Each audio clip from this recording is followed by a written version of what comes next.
It's always been my favorite car.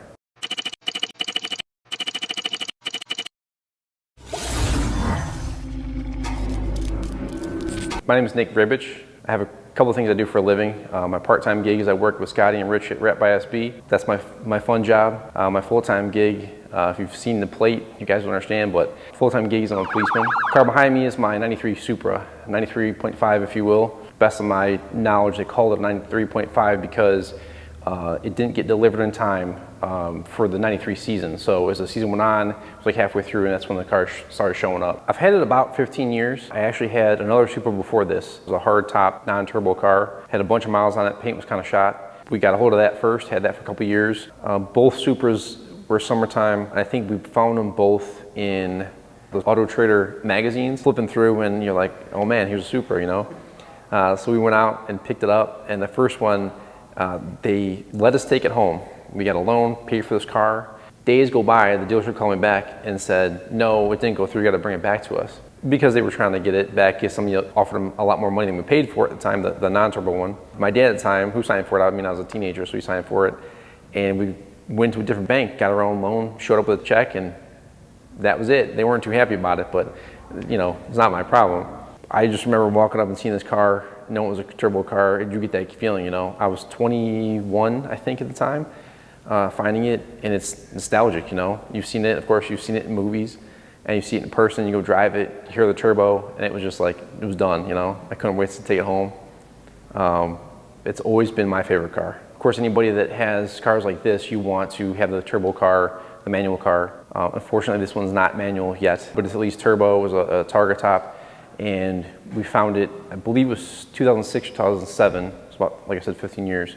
Being that I've had the car for 15 years, I sure would like to have more done to it. But one of the things with the Supra is just like everything is a lot. It's a lot of time and money, and it's a big project. The first couple of years, I'd say we didn't do, I would say anything to it, but we pretty much kept it how it was, which just had some wheels on it.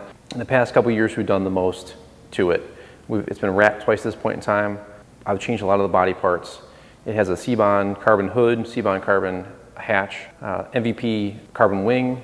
It has the carbon side diffusers. Everyone always gets mad how you say this, so I don't know how you say it. There's the age-old debate of it, whether it's Greddy or G-Ready, but whatever it is, I have their three-row intercooler and their piping, their hard piping, their titanium exhaust, which was discontinued years ago. The whole exhaust weighs 9 pounds, which is cool. It's got a 3-inch downpipe, different wheels on it, Inky wheels, HKS coil overs on it, Titan sway bars from Titan Motorsports in Florida, different sway bar links. Revolution helped me out big time. Before we took it on the Recharge Rally, I bought a kit of every bushing on the entire car, which was like basically a month-long project to do. And it rides so much better than it did. I mean, the car is 30 years old, it's gonna happen. So we did all the bushings. All the lights on the car have been updated to the 97, 98 type of lights, the tail lights, the headlights, and the turn signals. And the wraps have been, to me, what's made the car as of late. A huge shout out to Scotty and Rich. I met Scotty a couple years ago, became good friends. Fortunate enough to work with him now part-time and get into it. And it's constant ideas what we do next with it. Love the purple. I was super hesitant to do it, and they're razzing and pressure. We did it, and they did it in a couple of days. They re-repped it. We were supposed to be in the Power Piston show up at the Ag Center, and COVID hit, and they canceled it. But got a purple car out of it. So big plans ahead for it. We're gonna do a bunch of stuff. Automatic's coming out. I know I keep saying it, but it's coming out because I hate it. But we'll see what happens for next year. So the wheels are Inky wheels. I can't recall what the model is. They're 19.8.5 in the front, I think, 19.9.5 in the rear. Can't recall the offset on the wheels. But we threw pictures on it last year too to help with the fitment of the wheels. It's another thing planned for next year is much different wheels. I'll let that be a surprise to everybody because it's gonna be a surprise to me. I have no idea what we're doing with it. The motor is, of course, the 2JZ motor. It's a twin turbo motor with the intercooler. We have an air intake, different radiator, just little things here and there, up some power, help it breathe more, things like that. 3-inch downpipe to that 3-inch exhaust. That might get upgraded with time with airflow and turbo size and things like that to maybe 4 or something like that. Power, I'm not really sure what power it's making. I've never had it on a dyno. It comes, I think, with like 320 was the stock numbers. BPU parts I've done to it probably put it just under 375, something like that. You know, compared to other ones, it's not a whole ton, but the potential's there, and that's the plan, to build it into a monster and see some big speed numbers is what I'm looking for. Mileage when I bought it, I think was in the 70s, 72, 74,000 miles. At the time it was 12 years old, if I'm doing the math right, something like that, 13 years old. It's at 94,000 now. So in the 15 years I've had it, I've put about 20,000 miles on it, which have come in waves. We just took it on a recharge rally, put 1,700 on it in 4 days, which had me scared the entire time, just purely because of the age of the car. Not that's not reliable, but I drove it more in 4 days than I have in probably 4 years. I love the car, I love driving it. Obviously try not to drive in the rain, never drive it in the winter. There's times I just don't want to have it out places and leave it around. Sometimes the attention is too much. This is gonna sound really cliche, but it's the truth. I fell in love with Supra watching Fast and Furious. I was 16, the movie comes out, everybody at the time, you know you're watching that movie, everyone wants every, you know, JDM car or that kind of car to modify, and I go through a litany of cars that I want, and it never happens. I never buy anything else at the time. And of course I see the orange Supra in the movie, and me knowing nothing about Supras, the cost, production numbers, anything, I'm like, I want that car. It's probably one of my bad habits. I want things that are probably too rich for me. But I see it, I want it, you know, I start looking, find one in, again, one of those magazines, and it was a black one, 97 black one, and even at the time, you're talking 2001, 2000, it was like $40-some thousand. And I remember sitting there showing it to my mom, and I'm like, I want this car. Meaning like not then or whatever else, but my plan was to figure it out. And she laughed at me, like, whatever, what do you know? You know, not nothing against mom, but who wouldn't at that age or 16 years old, like, I want this, you know, $45,000 car. But that set me on the course. You know, I wanted it, and I was gonna find a way to do it, and I was lucky enough to do that. Find that non-turbo first that I could afford. Had for a couple of years, found this one that I could afford. At the time was high 20s. I think it was 26 or 27,000 when we purchased it. Really wanted that 6-speed at the time, but it was just, it's one of the cars that the manual's more money. It's sometimes a lot more money, depending on years, color, the manual, it could be a lot. But it's Fast and Furious, totally inspired me to it. Same thing with the plate. I think the plate was, as Spillner, is really applicable for me in the car. But yeah, I set out on that path to get it, and here it is.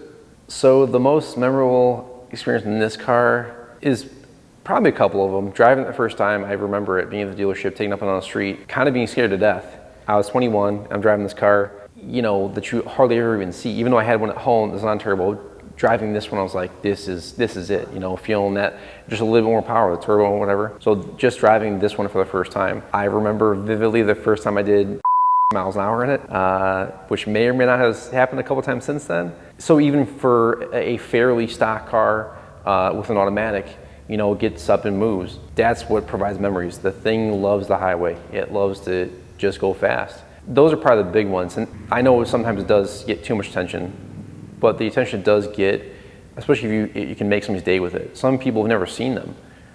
They pull up and go, I've never seen this car in real life, and their eyes light up, and it just like makes their day. It means a lot to me, you know. I can hold on to it, and I never get sick of it. I have this car, I drive it, I never see it. If I ever see another one, I freak out. Oh my God, it's a Supra. It's cool to see. That's a fun part of it, letting other people see it, sit in it, things like that. I have tracked it years and years ago. I don't remember what it ran. I think low 12s, which I think is what it's rated for, which isn't terrible. It's a heavy car. I think they weigh about 3,800 pounds, 3,900 pounds, something like that, the Target cars do. I really would like to road course the car once I do more to it. I'd like to cage it. I've taken the back seat out of it since. It's too small for anyone to sit in anyway, so we took it out so we can put a cage in it. And I'd really like to set up more for some road course action and see what I could do in some twisties. If I have to pick one favorite feature of the car, I guess I'd say the dash. What? Bro, what are you talking about, man? Just because how old it is, and they did it back then from '93, where if you've ever seen it or been in one, the dash is like a cockpit. It all faces you, it's curved towards you, which is not like most cars at all, let alone back then. So if I had to pick, I think, and I'll probably look back later and say something else, but I love also just how wide the car is. The styling and the body and the look of it, it's just iconic. It never gets old, but I'd say the dash is cool. My favorite mods to the car that I've done so far, I think I'm gonna say the front bumper, because There were so many parts you could put on the car, body parts, things like that, that I think went too far from what the car looks like. The front bumper was made by Whiff-Bits in England years ago. I got super lucky getting a hold of one because when they first came out, I had some kid clip the front of my non-turbo Supra and mess up the bumper, so I needed another one. I got in touch with MVP Motorsports in Texas, who I've all these years been going through him to get parts. Dusty's down there, a great dude. And it just worked out that at that time he just got this thing in. There was like one in the country. So I buy it, not thinking nothing of it. I bought it with insurance money, you know, repainted the whole car. At that time we were redoing the non-turbo car and put it on there. A couple years go by and everything falls out with Whiff-Bits because of production issues, things like that. So to the best of my knowledge, there's only a handful of these bumpers in the entire US. I've seen a couple of them sell on the forums, just go for crazy amounts of money. I also like it because it's the closest I think you find to the stock stylings of the front bumper. It's very similar, it's just everything's open more, so you can put a bigger intercool in there, you get it closer to the ground. I really like that. It adds that just a little bit more aggressive coming at you look, and I like it because you just don't see that bumper on these cars. The motor from the factory is dependent upon the non-turbo or turbo car. It's the 2JZ, and it's either GE or GTE. GE being the non-turbo, GTE being the turbo car. The GTE is a 3-liter inline-6 with turbos, twin turbos, and the GE motor is essentially the same thing, best of my knowledge, just no turbos. Intake manifolds are different, which makes it more of a challenge if you attempt to turbo the non-turbo car. Also, the internals and some of the other things about the bottom end are different. Like again, best of my recollection about the non-turbo car. My recommendation, why I would say you should buy a Supra or look for one, is probably a lot of the things I've touched on. The car itself is iconic, it never gets old. 30 years old and it looks like this, for one, and just the immense amount of power. I had a 2015 M3 in addition to this a couple years ago. I absolutely love that car. I got rid of it to focus on this because as cool as that car was and how technologically advanced it was, this thing's raw. It's still a driver's car. It's cool that all the new cars have gone to the moon. This thing kind of wants to kill you, and I barely have any power.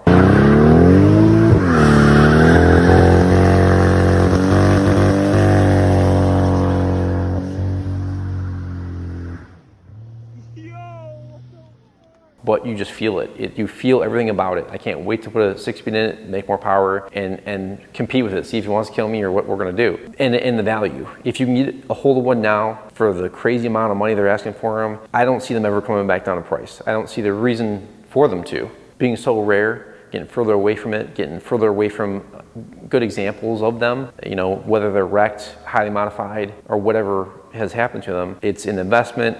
It's an awesome car. There's never a time I get in that car and I'm not smiling ear to ear. You can't get in that car and not be happy about life. So I just want to say thanks. Appreciate you guys having me out here. I appreciate you, Marcus and Will, for doing the videos.